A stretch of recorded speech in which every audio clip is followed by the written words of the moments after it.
जा रहा हूँ तैयार है। मैं क्या देखती हूँ, राज मोहब्बत में जुल्म हो रहा है, अन्याय है।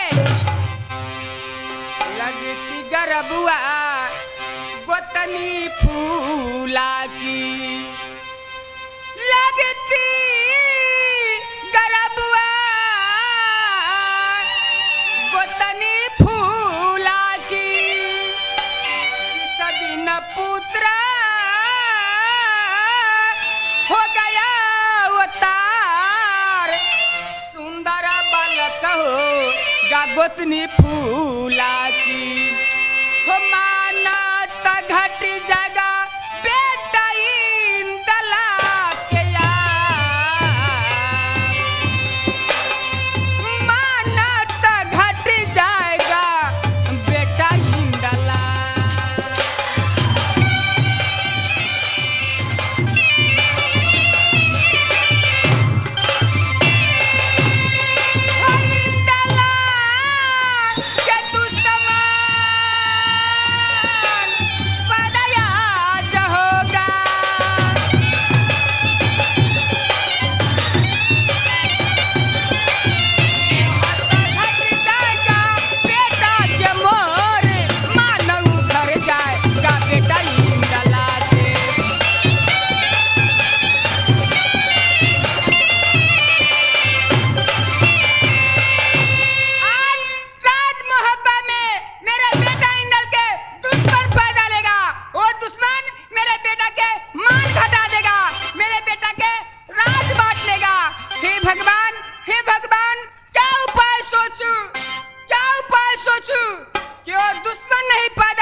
अभी मैं अपनी बादी की बुलाती हूँ।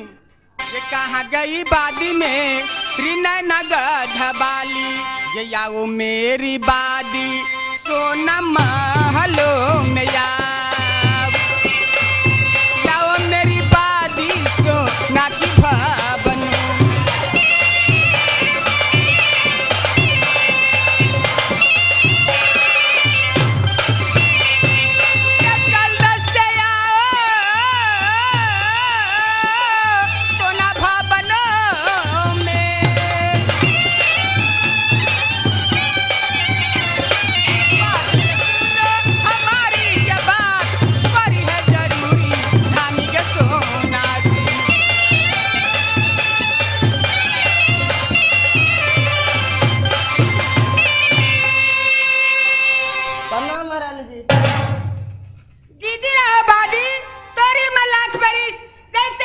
गंगा की वैसे उम्र बढ़े तोहार बादी, मैं तुमको किस लिए बुलाई हूँ?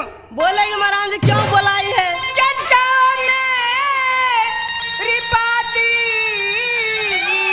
क्या नाम महारानी जी? बंगला पर बादी। अच्छा महारानी। मेरे दे पर के बादला याद बोला, दे पर के बुला के बादी लाओ बंगला से।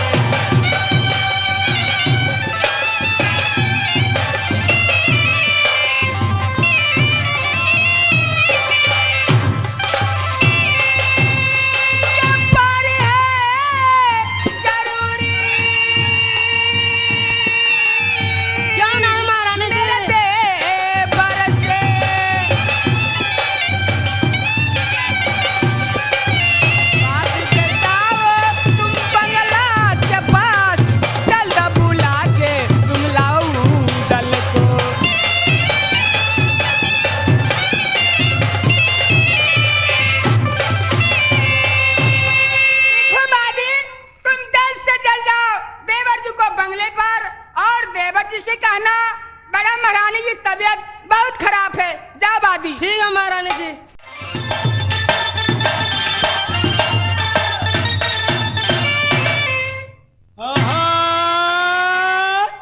आने का कारण क्या हुआ मुंगिया? महाराज सोनम महारानी ने आपको याद किया। क्या मेरी बड़ी भाभी जी मुझे याद किया है महल में? तुम आगे बढ़ेगी, मैं आ रहा हूँ, आ रहा हूँ। नहीं जाओ। नारी स्वभाव सत्य कवि कहेऊ, ऐ गुण आठ सराउर रहेऊ। चंचल नारी चाल से पारख, ईटा पारख लाले से।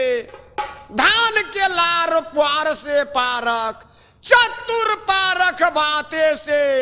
रेल के आगारी, अच्छा पालेक के बीमारी, अच्छा इसरांगन के तावेदारी। चार काम से जो पुरुष बच गया उसको नाम है खेलारी। देवा, यदि महल में नहीं जाऊंगा मेरी भाभी गाली देगी, तो जा रहा हूँ। भाभी महल में जा रहा हूँ, जा रहा हूँ। खबरदार है, बे ऑर्डर से कोई आया तो सीधे डंडा चार्ज करेंगे। नाबाली, खुश रहिए देवर जी। बात क्या है, बात क्या है, बात क्या है? नाबाली, देवर जी, क्या बात हुई है? तुम बोल ना के कुछ कोई नहीं। राजा दे बरताना है दिया है, ना कोई अंगुली दिया है देखा है। ना बोलोगी। मेरी बादी सेवा में चुकी है। देवर जी, भाभी जी, जिस दिन हम रहती दे बनगर नयना में, भैया सुबह चंद्र के दरबार, हे भैया जी जाते थे अब जंगल में। क्या बोली? तुमको भैया सुबह इंद्र जंगल में जाता था? हाँ देवर जी, सुंदर हरिणिया भैया सुबह चंद लाते थे, बनता कबाब दे बरनगर नयना में। खेती सदीन से आई के बरहे तोर मोहबा में। देवर जी, भाभी जी, हे लगी है लाला सबा सोना जीरा में दे बरिया। लगी है लाला सबा देवर जी सोना जीरा में। हाँ देवर जी,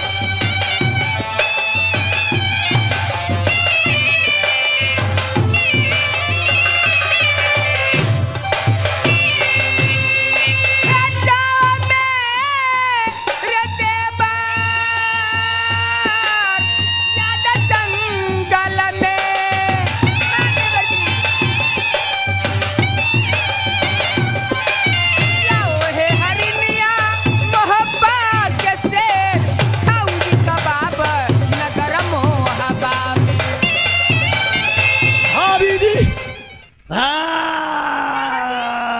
देवर जी, जल्द से जल्द जाइए ना, मेरे दिल में ललसा लगे है, मैं कबाब खाऊंगी। बंदूक लाओ, बंदूक लाओ भाभी जी। देवर होता ऐसा, देवर होता ऐसा, हे भगवान, देवर होता ऐसा। नैना वाली, कहिए ना। साथ साथ मेरी ब्याही नारी की जो बदन में है खुद तुम जानती होगी। हाँ हाँ देवर जी, मोरंग वाली की बदन में मैं अच्छी तरह से जानती हूँ। आप उसको विषय से चिंता नहीं कीजिएगा, क्योंकि मोरंग वाली की अपना जान से बढ़ करके मानती हूँ, आत्मा से बढ़ करके मानती हूँ।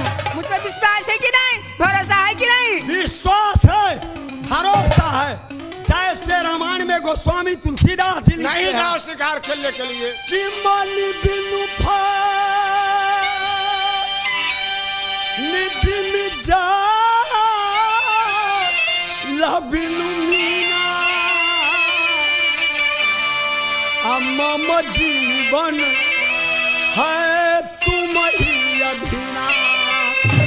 सही बात। दोस्तों, सब सर्प के पास मणि नहीं होता है, ये गहुमन के पास होता है। जब वो मणि निकल जाता है, बेचारा सर्प तरफ तरफ कर मर जाता है। जल से मछली निकल जाती है, बेचारी मछली तरफ तरफ कर मर जाती है। क्यों नहीं? नैना वाली हे देवर जी। वैसे मच्छी बना दुल्हन को दिया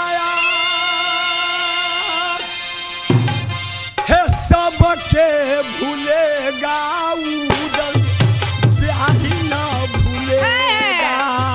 दुल्ही प्यारी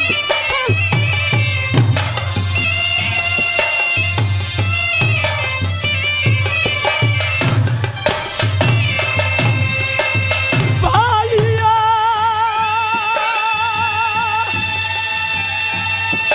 हो दुनिया में कोई न साथी तो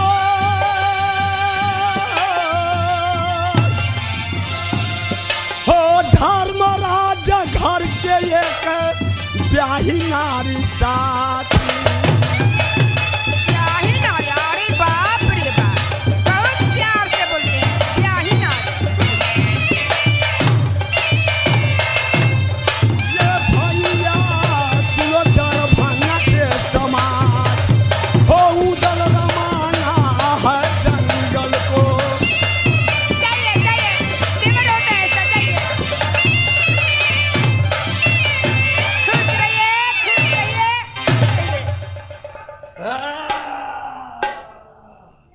नैना वाली, हाँ देवर जी मोरंग वाली के विषय में तू सही ढंग से जानती है। हाँ मोरंग वाली के बदन में है मैं अच्छी तरह से जानती हूँ आप उसको विषय से चिंता नहीं कीजिएगा क्योंकि मैं मोरंग वाली के जान से बढ़कर के मानती हूँ आत्मा से बढ़कर के मानती हूँ मुझे विश्वास है कि नहीं भरोसा है कि नहीं तुम्हारी पर विश्वास, मेरा आत्मा पर विश्वास नहीं है। कब आगे उलट जाएंगे, कब पीछे उलट जाएंगे, मेरा अपना निज आत्मा पर विश्वास नहीं है तो तुम्हारी आत्मा पर दुनिया वालों पर क्या विश्वास है? नैना वाली, कहिए ना ध्यान पूर्वक से सुनेगी। जाके जो कोई गला काटेगा, जाके जो कोई गला काटेगा अपने गला कटाएगा। धर्मदास विचार के कहथिन बदला कहीं न जाएगा। शिकार खेलने के लिए जंगल में जा रहे हैं। गोलियां राइफलों के साथ गोलियां आ राइफलों के हैं साथ।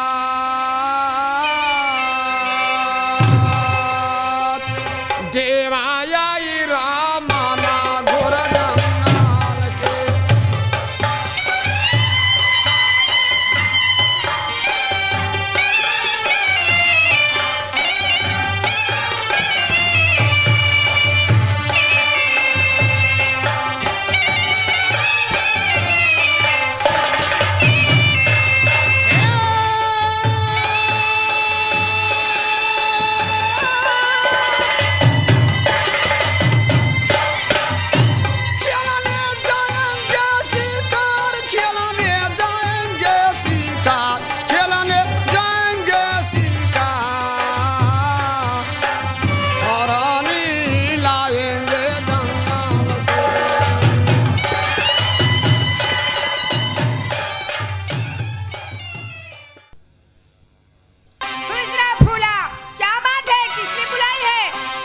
सोना बाजी ये किस लिए भेजी थी? हे बाराजोर ऐदारा दिया है दीदी दहिया में होती मो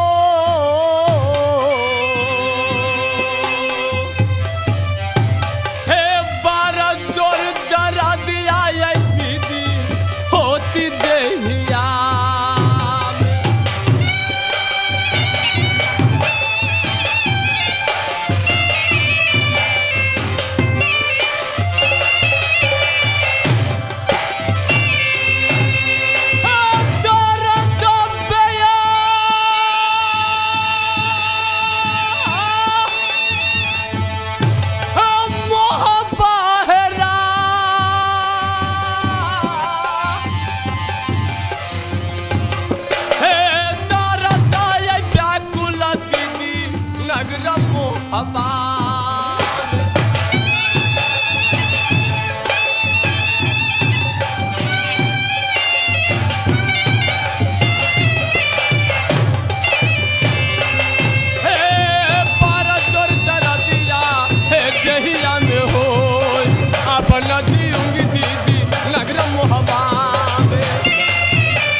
मुझे बदन में बहुत जोर दर्द हो रही दीदी सोना।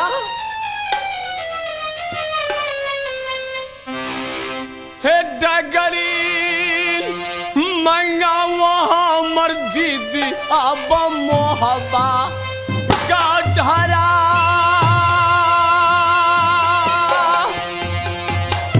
हे डगरी मंगा वहाँ मर्जी दी नगर मोहब्बा। देखो फूला, राज मोहब्बा में डगरी नहीं है, मैं तुमको कहाँ से डगरी बुला दूं? दीदी सोना, मोहब्बा में डगरी नहीं है दीदी। नहीं है डगरी, मैं तुमको कहाँ से डगरी बुला दूं? दीदी सोना, जिस दिन आपको मोहब्बा में बेटा इंदल को जन्म हुआ, आप डगरी कहाँ से मंगवाई दीदी? देखो फूला, मेरे बेटा इंदल कैसे पैदा हुआ? जिस दिन बेटा इंदल पैदा मेरे हुआ, सासू मेरी देवला डगरिन बनी थी फूलया। सासू मेरी देवला के फूला डगरिन बनी।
दीदी सोना,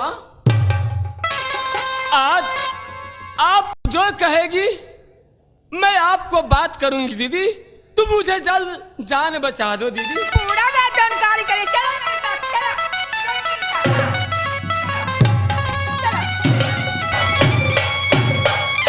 अरे बाप रे बाप, इतना सुंदर है दुश्मन पैदा लिया है, इतना सुंदर है, क्या मेरे बेटा इंदल के मान नहीं रहेगा? मेरे बेटा को राज मोहब्बत बांट लेगा। हे भगवान, मैं सोचती थी एक बेटा इंदल है, राज मोहब्बत में भोगेगा, लेकिन वो दुश्मन पैदा लिया है, आधा का हिस्सा वो दुश्मन ले ले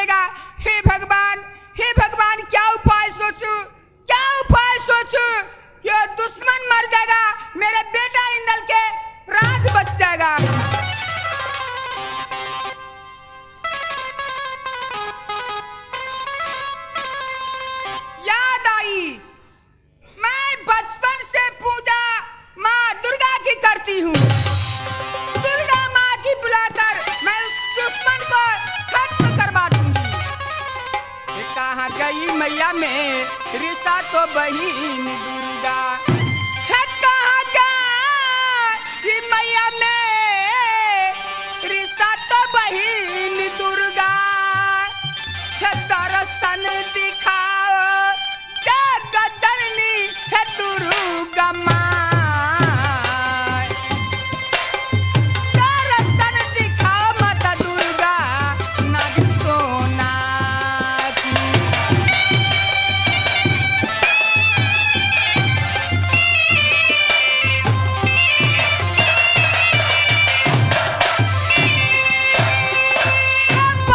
बचपन से पूजा मैया तुमको किया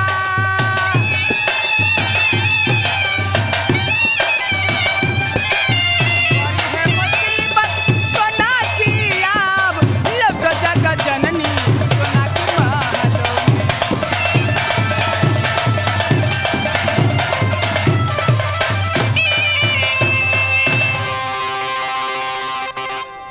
आज क्या बात है, क्या लेकिन है कि बेटी सोना आज दुर्गा को याद की है। खैर ठीक है बेटी, मैं आ रही हूँ, तुम चिंता मत करेगी बेटी, मैं अभी आ रही हूँ बेटी।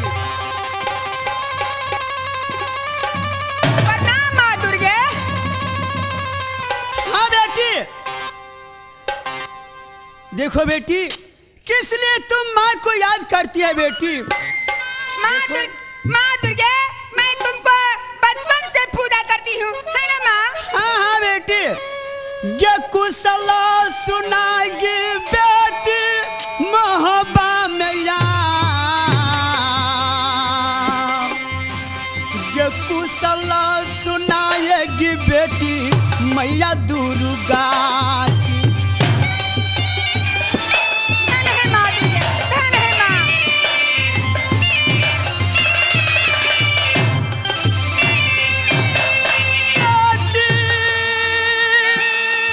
सुनेगी सोना मेरिया, ये क्या तुमको ढट गई ये बेटी शहर मोहब्बा।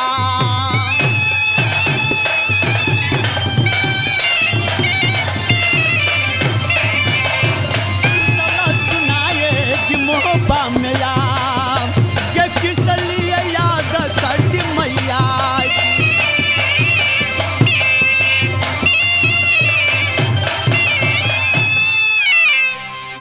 क्या बात है बेटी? माँ दुर्गे, हाँ बेटी, मैं तुमसे कुछ नहीं मांग रही हूँ माँ, ना धन, ना दौलत, ना सोना, ना चांदी, कुछ नहीं मांग रही हूँ माँ। किस लिए माँ को याद करती है बेटी? माँ, मैं तुम्हारी बच्चन की भूखी हूँ माँ, आज मुझे बहुत- बच्चन दो माँ दुर्गे।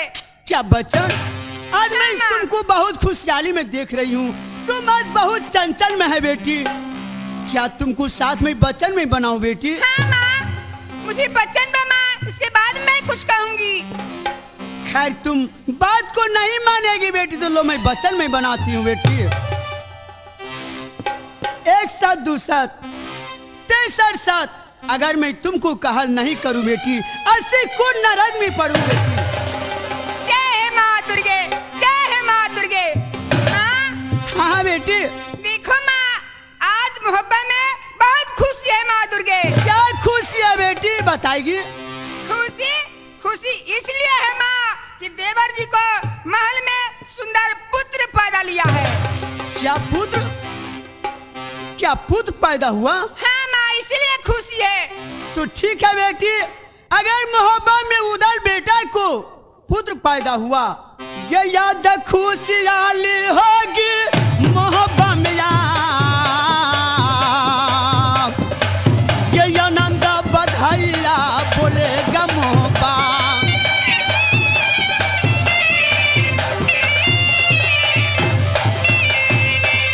ये याद खुशियाँ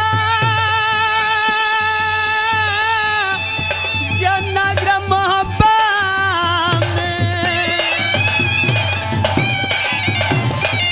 बेटी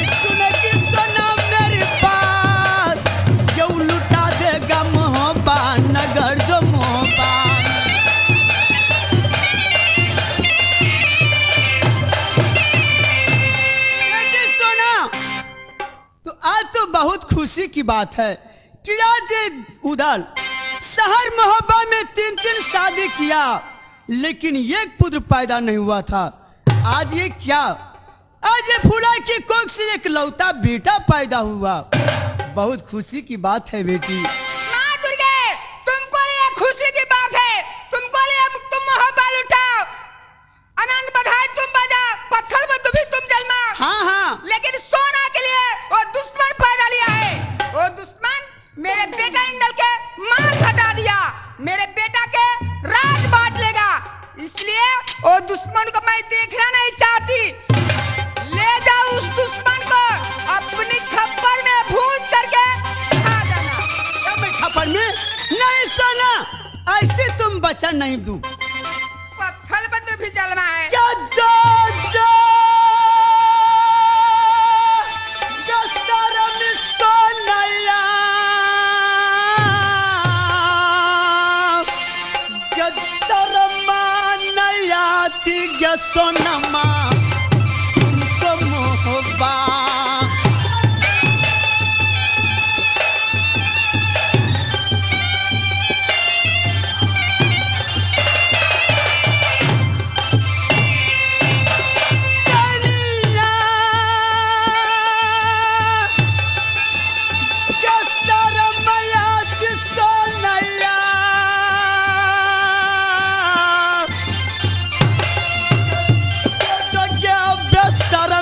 सोना नयना बाल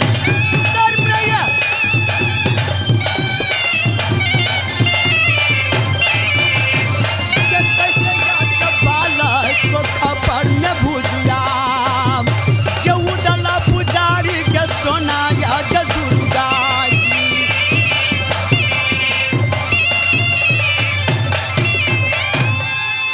सोना शर्म नहीं आती तुमको, उस बालक को कैसे मैं खपर में भूज करके खा लूं? जाओ।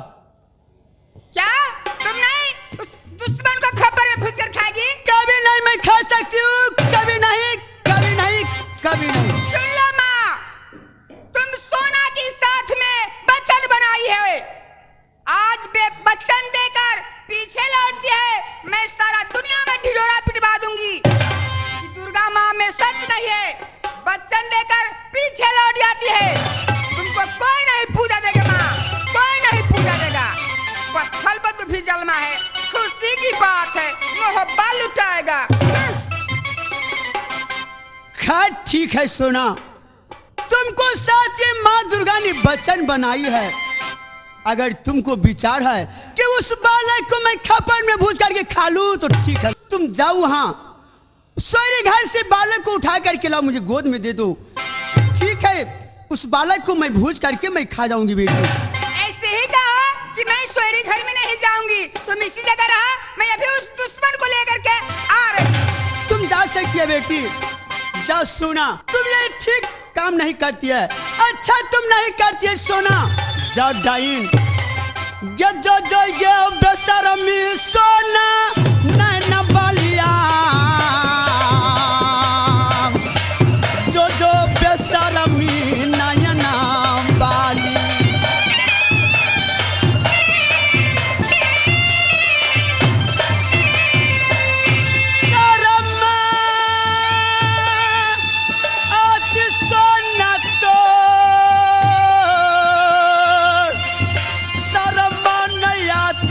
सोना नयना के बाल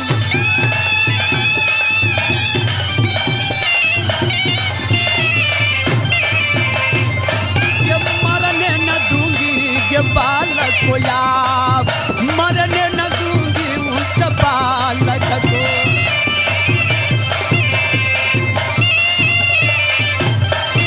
ठीक है सोना, तुम उस बालक को मारना चाहती है, दुर्गा बचाना चाहती है। मारने वाला को हाथ ऊंचा, लेकिन बचाने वाला को हाथ ऊंचा।